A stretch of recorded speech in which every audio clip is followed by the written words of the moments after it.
ፖቴንሻል ኢነርጂ እና ካይናቲክ ኢነርጂ ብዙ ጊዜ ከተለያዩ የፊዚክስ ሐሳቦች ጋር አብሮ ይነሳሉ። ግን እነዚህ ኢነርጂዎች ምንድናቸው? ከጀርባቸው ያለው ሐሳብስ ምንድነው? ለምሳሌ እዚህ ጋር አንድ ህንጻ አለ እንበል። በዚህ ህንጻ ጫፍ ላይ አንድ ድንጋይ አለ ብንል ከታች ሆነን ድንጋዩን ስናየው እንዳይወድቅብን ብለን እንፈራለን። ምክንያቱም ምንም እንኳን ድንጋዩ ዝም ብሎ የተቀመጠ ቢሆንም ቢወድቅ እኛ ላይ ጉዳት የማድረስ ኃይል እንዳለው ስለምናውቅ እንግዲህ ይህንን ያልተነካ ኃይል ነው ፖቴንሻል ኢነርጂ የምንለው። ለዚህም ነው ፖቴንሻል ኢነርጂን ዲፋይን ስናደርገው አንድ ኦብጀክት ከሌላ ኦብጀክት ጋር ባለው ሪላቲቭ ፖዚሽን ምክንያት የሚኖረው ኢነርጂ ነው የምንለው። የፖቴንሻል ኢነርጂ ፎርሙላ mgh ሲሆን m ማስን ሪፕሬዘንት ያደርጋል፣ g ግራቪቲን፣ h ደግሞ ሃይትን ወይንም ደግሞ ከፍታን ያመለክታሉ። ግን እነዚህ ሶስት ነገሮች እንዴት ነው ከፖቴንሻል ኢነርጂ ጋር ተገናኝተው ፎርሙላ ውስጥ የገቡት ልትሉ ትችላላችሁ። እንዴት እንደሚገናኙ እንይ። ከማስ ስንጀምር ለምሳሌ ሁለት ተመሳሳይ ህንጻዎች ቢኖሩን ግን በአንደኛው ህንጻ ላይ ያለው ድንጋይ መጠኑ አነስ ያለ ቢሆንና በሌላኛው ህንጻ ላይ ያለው ድንጋይ መጠኑ ትልቅ ቢሆን ብላችሁ አስቡ። በግልጽ ልታስቡ እንደምትችሉት ትልቁ ድንጋይ ቢወድቅ የሚያደርሰው ጉዳት ከትንሿ ድንጋይ ይበልጣል። ይሄ ማለት የነገሮች ክብደት ሲጨምር ፖቴንሻል ኢነርጂያቸውም አብሮ ይጨምራል፣ ሲቀንስም አብሮ ይቀንሳል ማለት ነው። ይሄ ማለት ፖቴንሻል ኢነርጂ በማስ አፌክትድ ይሆናል እያልን ነው። ለዚህ ነው ማስን ፖቴንሻል ኢነርጂ ፎርሙላ ውስጥ የከተት ነው። ሌላኛው ቫሪያብል ሃይት ወይንም ቁመት ሲሆን ለምሳሌ ያክል ከሁለቱ ህንጻዎች አንደኛው ህንጻ ቁመቱ አነስ ያለ ቢሆን ከረጅሙ ህንጻና ከአጭሩ ህንጻ ተመሳሳይ መጠን ያላቸውን ድንጋዮች ቢወድቁ ከፍተኛ ጉልበት የሚኖረው ከረጅሙ ህንጻ የሚወድቀው ነው።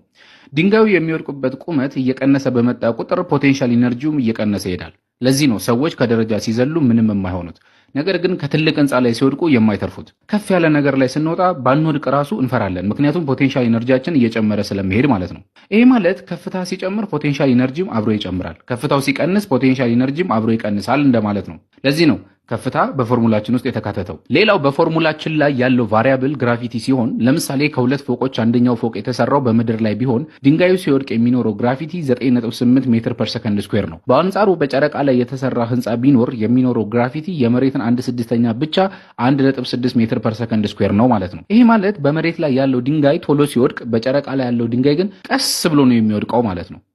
ስለዚህ ተመሳሳይ ከፍታ ቢኖራቸውም በጨረቃ ላይ ያለው ድንጋይ ዝቅተኛ ፖቴንሻል ኢነርጂ ሲኖረው በመሬት ላይ ያለው ግን ከፍ ያለ ፖቴንሻል ኢነርጂ ይኖረዋል። ይሄ ማለት ግራቪቲ በፖቴንሻል ኢነርጂ ላይ ዳይሬክት ኢፌክት አለው ማለት እንችላለን። ፖቴንሻል ኢነርጂን በዚህ መንገድ ከተረዳ ነው ካይናቲክ ኢነርጂ ምንድነው የሚለውን እንይ። ለምሳሌ እዚህ ጋር አንድ ሲኖትራክ አለ።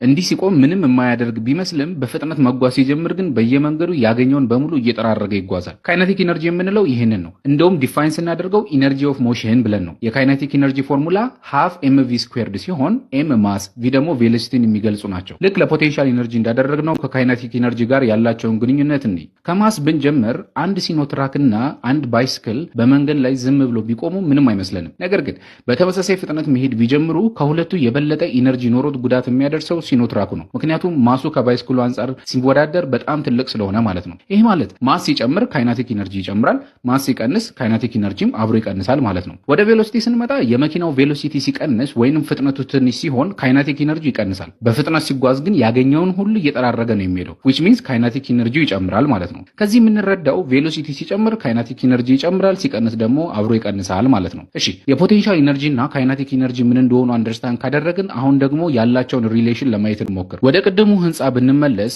ድንጋዩ የፎቁ ጫፍ ላይ እያለ በጣም ከፍታ ቦታ ላይ ስላለ ፖቴንሻል ኢነርጂ ይኖረዋል ብለናል። ነገር ግን ልክ ድንጋዩ መውደቅ ሲጀምር ከፍታው መቀነስ ስለሚጀምር ፖቴንሻል ኢነርጂው መቀነስ ይጀምራል። ነገር ግን ድንጋዩ መውደቅ ሲጀምር ከቆመበት መንቀሳቀስ ስለሚጀምር ደግሞ ካይናቲክ ኢነርጂው መጨመር ይጀምራል። ድንጋዩ እየወደቀ በሄደ ቁጥር ፖቴንሻል ኢነርጂው እየቀነሰ ካይናቲክ ኢነርጂው እየጨመረ ይሄዳል። እንዲህ እያለ ሄዶ ኢምፓክት ፖይንት ላይ ሲደርስ ልክ መሬቱን ሲነካ ሙሉ ፖቴንሻል ኢነርጂው ወደ ዜሮ ይጠጋል።